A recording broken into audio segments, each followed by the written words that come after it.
अस्सलामुअलैकुम नाज़रीन, आज का सच के साथ मैं हूँ नदीम हुसैन। कासिम सूरी की रूलिंग के बाद जो आइनी बहरान पैदा हुआ था और जिसके नतीजे में एक बहरानी कैफियत से गुजरना पड़ा और फिर सुप्रीम कोर्ट की मुदाखलत के नतीजे में तहरीक अदम एतमाद का मरहला तय हुआ, उसका अब तफसीली फ़ैसला जो है वो आ गया है। इस तफसीली फ़ैसले ने इमरान ख़ान के दो बयानिए जो हैं उनको रद्द कर दिया है। एक ये उनका बयानिया कि गैर मुल्की साजिश जो है वो हुई थी और रजीम चेंज जो है वो उसके नतीजे में हुई थी।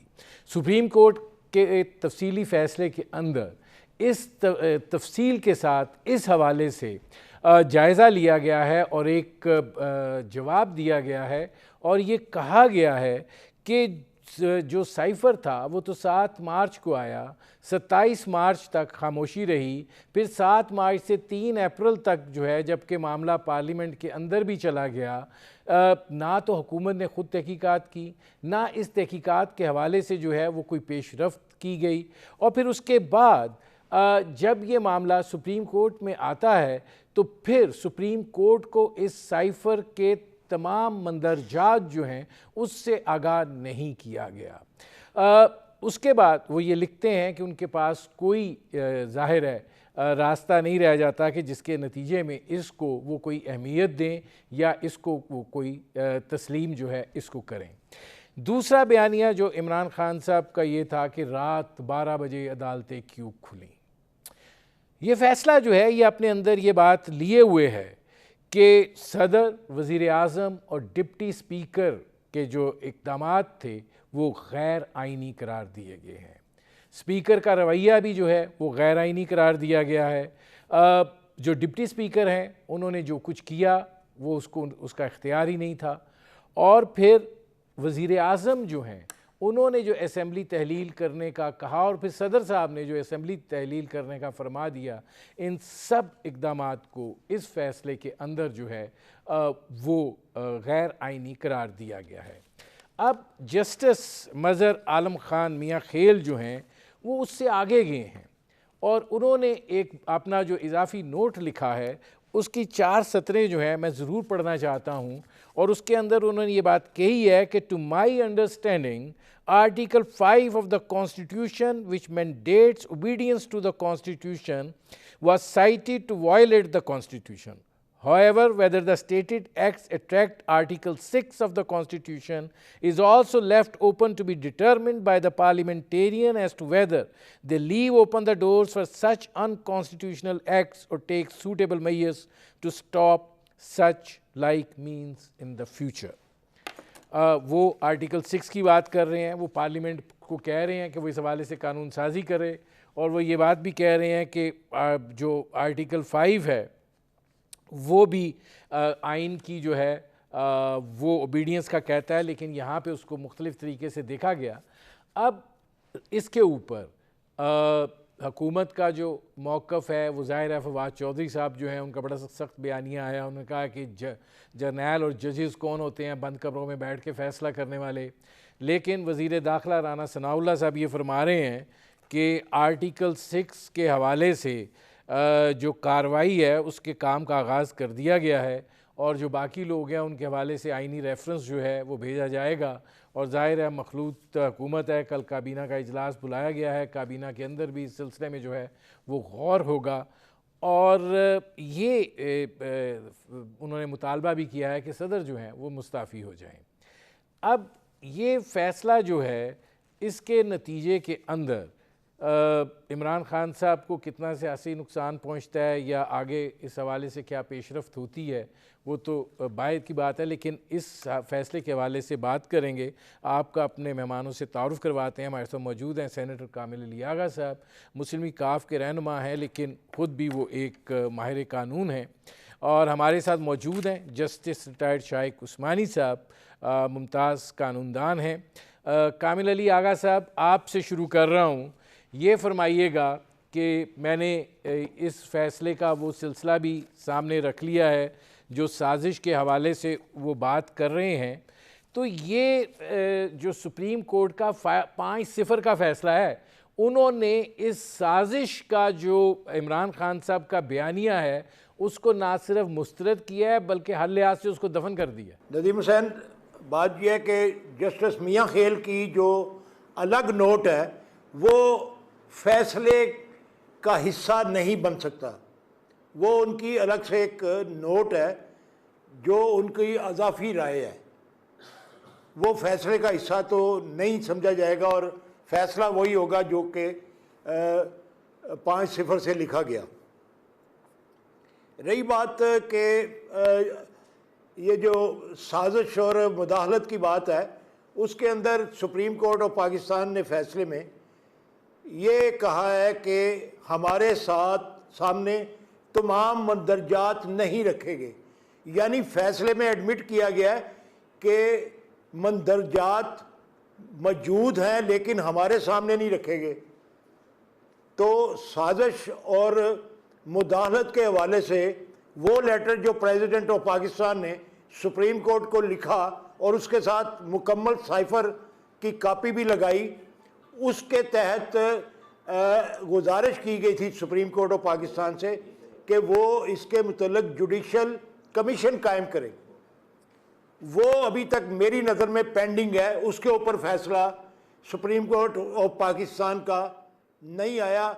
ये नामुकम्मल मंदरजात के ऊपर फैसला है, वो मुकम्मल मंदरजात के ऊपर फैसला उस वक़्त आ सकता है जबकि वो कमीशन कायम किया जाए। प्रेसिडेंट ऑफ पाकिस्तान आईनी सरबराह हैं इस मुमलकत के, उन्होंने गुजारिश की हुई है और वो मेरे ख्याल में तो मैंडेटरी है सुप्रीम कोर्ट ऑफ पाकिस्तान के ऊपर कि उसके मुतल्लिक एक जुडिशल कमीशन कायम करें और उसको सॉर्ट आउट करें। वो अलग से एक मसला है। रही बात ये कि स्पीकर या डिप्टी स्पीकर की रूलिंग जो है वो गैर आइनी थी या आइनी थी, उसके मुतल्लिक सुप्रीम कोर्ट ने फैसला दिया है कि वो गैर आइनी थी और वही मेरे ख्याल में इस इशू के मुतल्लिक जो है वो एक रेलिवेंट इशू था जिसके ऊपर उन्होंने फैसला दिया। इस तरफ आता हूं लेकिन पहले जरा इस पे मैं जी अगर सर मैं आता हूं, मेरी कोई राय हो सकती है, ठीक है, मेरी बात सुन लेना जी। इसके ऊपर मेरी राय मुख्तलिफ हो सकती है। वो फैसला आ चुका है, फैसले के ऊपर तनकीद भी हो सकती है, फैसले के ऊपर राय भी हो सकती है। मेरे ख्याल में मैं समझता हूं कि अदलिया जो है वो पाबंद है आर्टिकल 130 आर्टिकल के तहत कि वो पाबंद है कि वो पार्लियामेंट के मामलात में दखल अंदाजी नहीं करेगी और गालबन 129 है आर्टिकल जिसके तहत जो पार्लियामेंट है वो अदलिया के मामलात के अंदर वो मामलात जो ज़ेर बहस हों उनके अंदर मुदाखलत नहीं कर सकती। अच्छा, तो अब मेरे ख्याल में ये मैं आता हूं साहब, इसका भी सुप्रीम कोर्ट के फैसले में जवाब है, इस पे आगे बात करते हैं। फैसला कंट्रोवर्सी को खत्म नहीं करेगा जी। अब इसमें शाइख उस्मानी साहब ये फरमाइएगा कि ये जो फैसला आया है इसके अंदर ख़ास तौर पे बयानिए के हवाले से जो बात हुई है और जो 3 उन्होंने नकात ऑब्जर्व किए हैं, मैं आपको पढ़ देता हूं कि NSC concluded that the appropriate response to the undiplomatic posture adopted by a foreign diplomat before Pakistan's ambassador, as reported in the cyber, was to issue a demarche to the concerned foreign state in accordance with diplomatic norm. No observation was made to the fact that RNC was moved by the opposition parties or by person in Pakistan in conspiracy with a foreign state. And third, no inquiry investigation was ordered into matter to ascertain the nature or extent of involvement of any person in Pakistan for seeking or receiving the support of a foreign state to move the RNC. मतलब वो ये कह रहे हैं कि तहरीक अदम एतमाद को पेश करने में किसी गैर मुल्की हाथ जो है वो कहीं पर दिखाई नहीं देता। ये 3 उन्होंने वाज़ेह ऑब्जर्वेशन दी हैं शाइख उस्मानी साहब। देखिए, ये वाज़ेह तो आप नहीं कह सकते, लेकिन उन्होंने ये ज़रूर कहा है कि ये जो सुप्रीम कोर्ट के सामने जो चीज़ें थी साइफर के मुतालिक वो पूरी तरीके से सुप्रीम कोर्ट के सामने पेश की गई। और उन्होंने ये भी कहा कि जब ये इंसिडेंट इतने पहले हो चुका था तो उस वक्त फेडरल गवर्नमेंट तो पीटीआई की थी, तो फेडरल गवर्नमेंट के पास पावर्स होती हैं कमीशन बनाने की। मेरे ख्याल में वो 1947 का लॉ है या किसका लॉ है याद नहीं है मुझे, लेकिन एक लॉ है जिसके तहत कमीशन बनाने की पावर्स होती हैं गवर्नमेंट के पास, फेडरल गवर्नमेंट के पास। तो उस वक्त फेडरल गवर्नमेंट को चाहिए था कि फौरन एक कमीशन बनाती और वो इस पर इन्वेस्टिगेशन करती, वो उन्होंने की नहीं। और फिर सुप्रीम कोर्ट के सामने जब पिटिशन आई तो उसमें उन्होंने सारी चीज़ें जो साइफर के मुतालिक थी वो उनके सामने पेश की, और उनके जो नज़र में कि ऐसी कोई चीज़ नहीं थी जो कि वो बयान की जा रही है कि कोई साजिश हुई। बस ये तो सुप्रीम कोर्ट का काम नहीं था उस वक्त कि ये साजिश को डिटर्मिन करती कि नहीं करती, क्योंकि सुप्रीम कोर्ट उस वक्त एज एन इन्वेस्टिगेटिव एजेंसी नहीं बैठी हुई थी। सुप्रीम कोर्ट उस वक्त एक पिटिशन सुन रही थी और उस पिटिशन पे सुप्रीम कोर्ट ने फैसला करना था। तो सुप्रीम कोर्ट ने उसको बाय द वे ये मेंशन कर दिया है, लेकिन उसको अगर ना भी मेंशन करते तो कोई फर्क नहीं पड़ता। अच्छा, इसमें शाइक उस्मानी साहब, आप मुझे ब्रेक पर जाना है, ये बता दीजिए कि क्या इस बात से इत्तफाक करते हैं कि इसके नतीजे में जो साजिश वाला बयानिया है वो ख़त्म हो जाता है, क्योंकि सुप्रीम कोर्ट ये बात कह रही है कि it may be noted for the record that the text of the cipher was not shown to the court by learned counsel for the respondents during the proceedings. Its contents were, however, partially disclosed in the detailed reasons issued in support of the Deputy Speaker's ruling. जी, लेकिन ठीक है, ये वो अपनी जगह पर है, लेकिन इससे ये नहीं होगा कि वो मामला हमेशा के लिए ख़त्म हो गया। अभी भी वो इशू सामने है, मौजूद है, और उस इशू के मुतालिक पावर्स हैं फेडरल गवर्नमेंट के पास कि वो एक कमीशन मुकर्रर करें। और चूँकि वो मंडो खेल साहब की जो जजमेंट है उसके बाद तो चाहे उनकी जजमेंट जो है वो एक किस्म की। शाइक उस्मानी साहब, आप जो बात कर रहे हैं, एक सेकंड ये भी सुन लें और ये भी इसका जवाब दे दें, फिर मैं ब्रेक पर जाऊं. Therefore, it appears that Cypher primarily concerns international relations and matters involving national security consideration. These subjects essentially call for a response by the executive based on its policy and political imperatives. वो कह रहे हैं कि ये तो executive का काम है, वो करे, तहकीकात करें, जो करना है करें. नहीं, यही तो मैं आपसे कह रहा हूँ कि ये पावर्स भी हैं फेडरल गवर्नमेंट के पास तहकीकात करने की, और वो हिंट दे रहे हैं कि आप तहकीकात करें। और बंडो खेल साहब ने साफ कह दिया कि आप तहकीकात करें, उसकी तहकीकात हो सकती है, वो मामला ख़त्म नहीं हुआ। ये कहना सही नहीं होगा कि वो जो इनका कंटेंशन था पीटीआई का कि साजिश हुई है, वो मामला ख़त्म नहीं हुआ है। नहीं हुआ, ठीक है, मुझे एक ब्रेक पर जाना पड़ रहा है. नाज़रीन, हमारी गुफ्तगू जारी है, एक मुख्तसर से कमर्शियल ब्रेक का वक्त हुआ है, मिलते हैं इस वक्फे के बाद.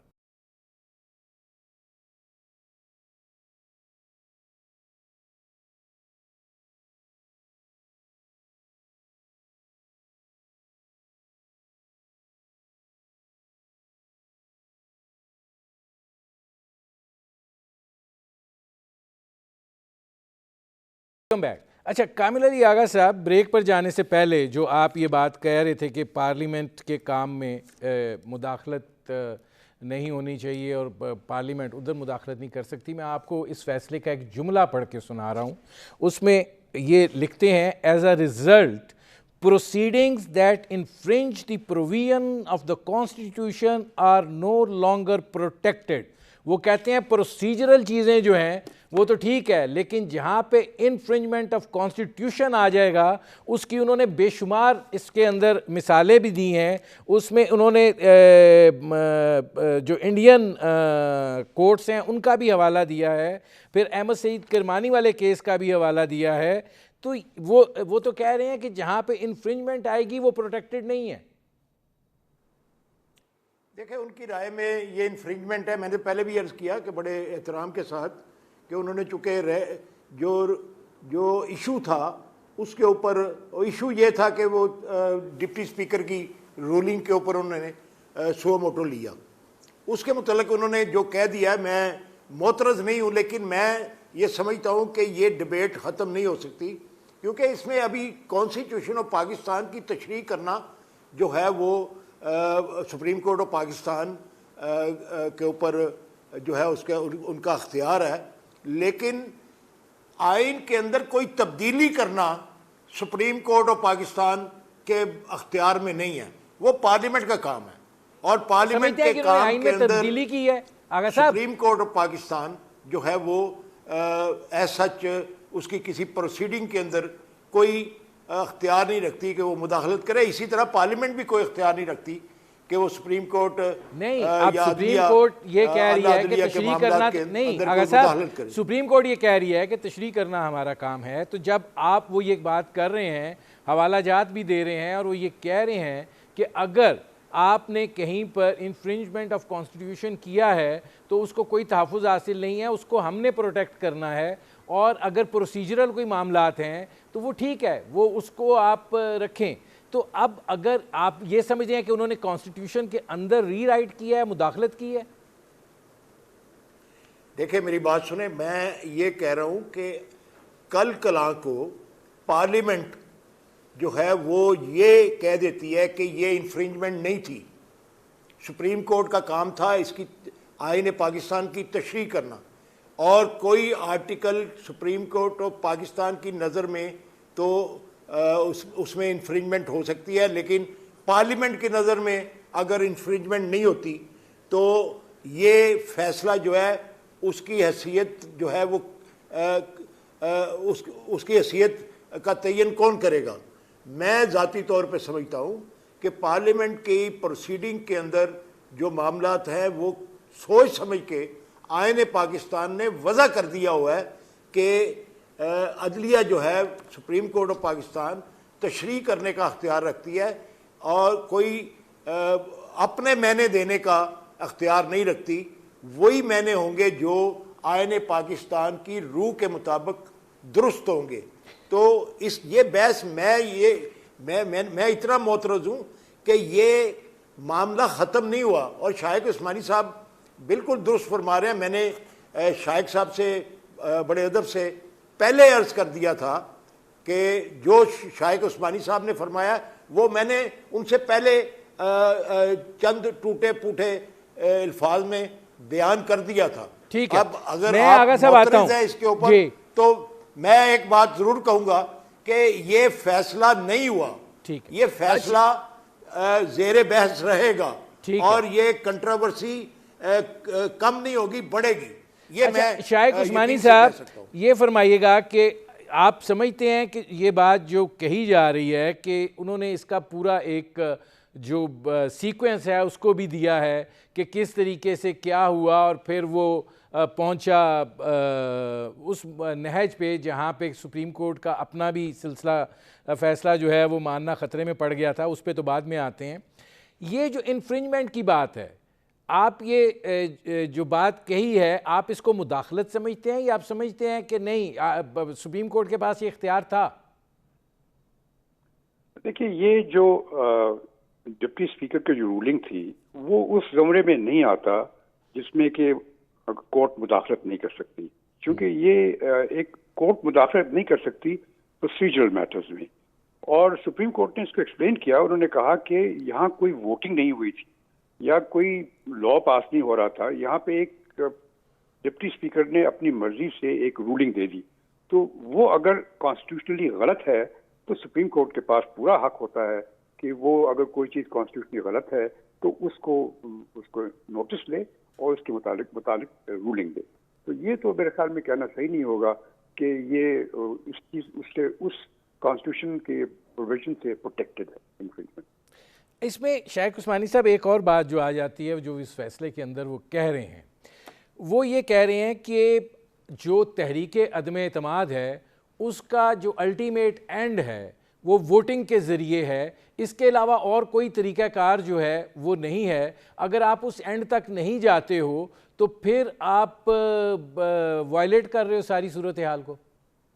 जी जी, बिल्कुल सही है, बिल्कुल वायलेट हो रहा है, क्योंकि ये तो प्रोसीजर पूरा लिखा हुआ है आइन के अंदर कि किस तरह से क्या होगा, कितने दिनों के बाद वोटिंग होगी, और अगर आप वो मुकम्मल नहीं करते और उसको रोकने की कोशिश करते हैं तो आप यकीनन कॉन्स्टिट्यूशन के खिलाफ जा रहे हैं। और उस वक्त अगर कोई सुप्रीम कोर्ट चाहे उसके नोटिस में चीज़ आती है तो वो नोटिस ले सकती है और उस पर रूलिंग दे सकती है। आप इस बात से शाइक उस्मानी साहब इत्तफाक करते हैं कि ये मामला जो है ये बदनीयती पर मबनी था? अब ये कहना तो मुश्किल है, ये तो सियासी चीज़ें हैं, लेकिन बहरसूरत मेरे नज़र में तो जो मैं देख रहा हूँ कि डिप्टी स्पीकर के पास तो इख्तियारात ही नहीं थे उस वक्त इस किस्म की बात करने का, और जिस तरीके से किया गया था जो मुझे याद पड़ता है, काफ़ी दिन हो गए, कि ये कोई पहले से लिखा लिखाया कोई कागज़ था जो कि पहले स्पीकर ने बनाया था, वो उन्होंने पढ़ के सुना दिया और उठ के चले गए। तो ये कोई तरीका नहीं होता स्पीकर का काम करने का, और ये इसमें बदनीयत तो मैं नहीं कहूँगा, लेकिन ये ज़रूरी कहूँगा कि ये मोटिवेटेड, पॉलिटिकली मोटिवेटेड था।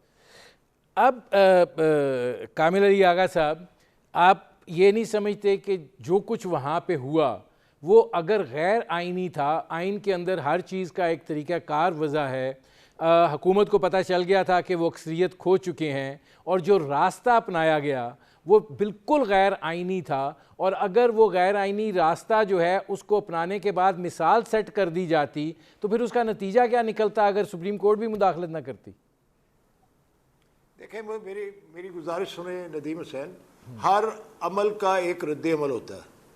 जो वहाँ पे हो रहा था उसके अंदर वो आपको मद्देनज़र रखना पड़ेगा। वहाँ पे एक टिकट पे मुंतखब हुए एक पार्टी के बंदों को बाकायदा उनको तोड़ा जा रहा था और उनको लोटा बनाया जा रहा था दूसरे लफ्ज़ों के अंदर, और ये सारी बारगेनिंग एक लंबा अरसा चलती रही। आपको याद होगा सिंध हाउस का वाक़या, और ये सारी चीज़ों के ऊपर कोई सुओ मोटो नोटिस नहीं आया, और अल्टीमेटली उसका सारे कोर्स का जो रद्द अमल आया उसके ऊपर सुओ मोटो आ गया, और वो रद्द अमल जो था वो एक पार्टी की तरफ मुंतखब हुए डिप्टी स्पीकर ज़ाहिर है वो अपने तई अपनी पार्टी की लॉयल्टी शो कर रहे थे, और एक स्पीकर ने रद्द अमल में इस्तीफ़ा दे दिया, डिप्टी स्पीकर ने आके दे दी। कामिल अली आगा साहब, इस मुल्क की सियासत आपके सामने है, ये सारे जोड़ तोड़ के मराहल से आप लोग भी गुजरते रहे हैं, और इस सारे जोड़ तोड़ के मराहल से इक़्तिदार का हिस्सा रहे भी और नहीं भी रहे, कि ये पाकिस्तान की सियासत में कब इससे मुख्तलिफ हुआ है? मैं वही तो अर्ज़ कर रहा हूँ। देखें, इस मुल्क के अंदर बहुत कुछ ऐसा हुआ, हो चुका है और हो रहा है जो गैर आइनी है, और वो सारे ये देखें ना, अभी जो बोलने की आज़ादी आपको है, राइट टू स्पीक आपके पास है, कॉन्स्टिट्यूशन ऑफ पाकिस्तान देता है कि नहीं देता? मुझे जवाब दे दें इस बात का। नहीं, बिल्कुल देता है, और इस वक्त जितना बोला जा रहा है इससे पहले कभी बोला गया है?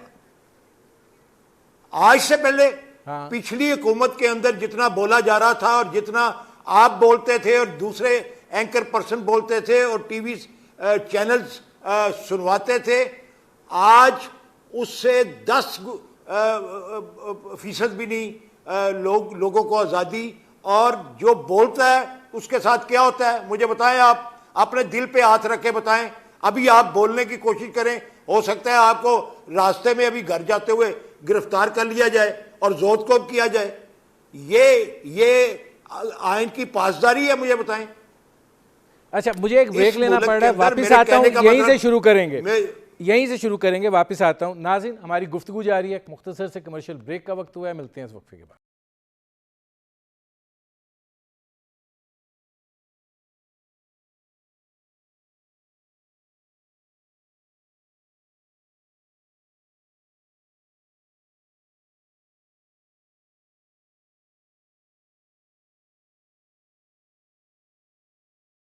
Welcome back.